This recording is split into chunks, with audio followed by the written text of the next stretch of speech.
I wanted to make this video about Chinatown because I live in Chinatown, or at least I live on the border of Chinatown here in the Lower East Side of New York City.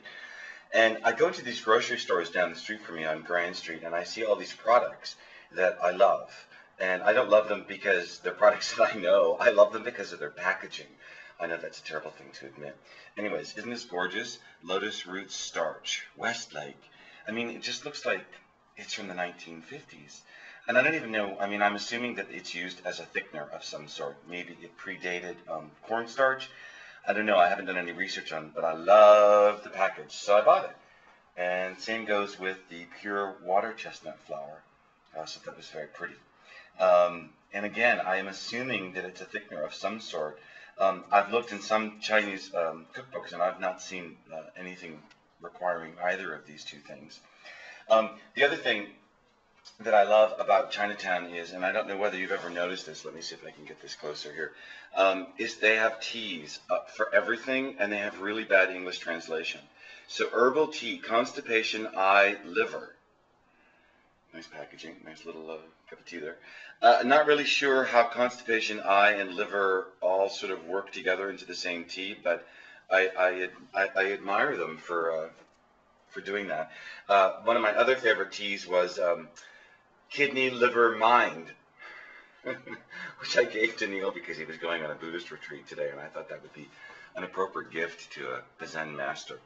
The other thing is our friend Betty, who is Chinese American, brings us stuff when she comes over, and I love that because it introduces me to things that I wouldn't necessarily have bought.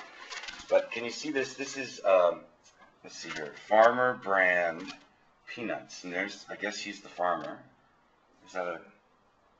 Yeah, see, he's been farming peanuts, I guess. That is about my camera work. And and these are Nanru flavor peanuts. Nanru flavor. Nanru, I'm sure you're familiar with that flavor. I'm not, but they're delicious. And it's not really much of a flavor.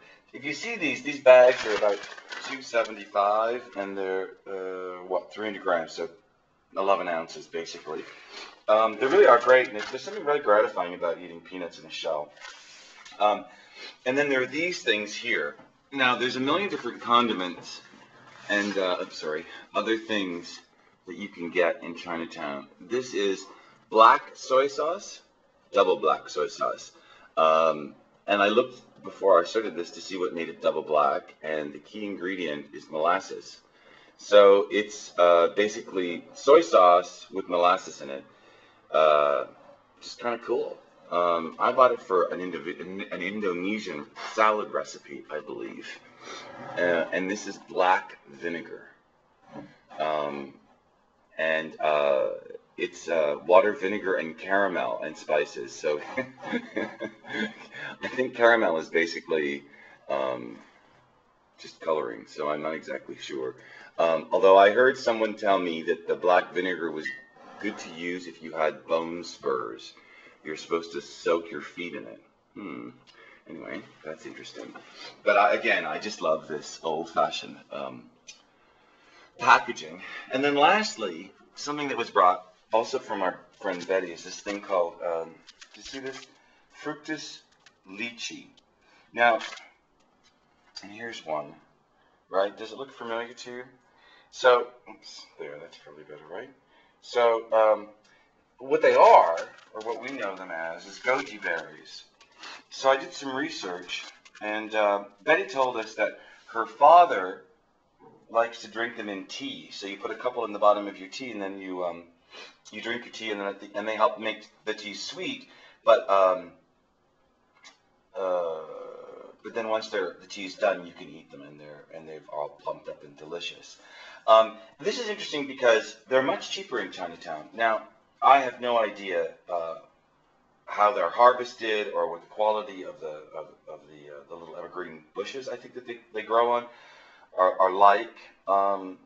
Whether it's a natural occurring thing and then just go and harvest them, or whether they plant them in fields, or how this works. But if you buy them in Chinatown, they're much cheaper than if you buy them in some fancy whole food organic place. And they taste just the same as far as I can tell.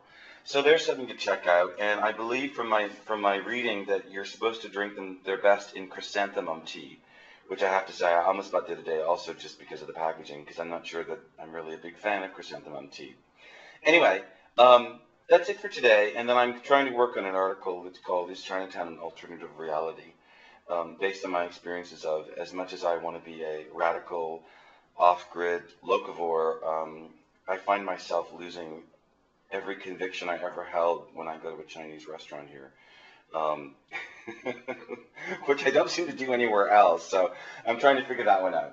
Anyway, this is the Urban Food Guide for Monday, December 1st. Have a good day.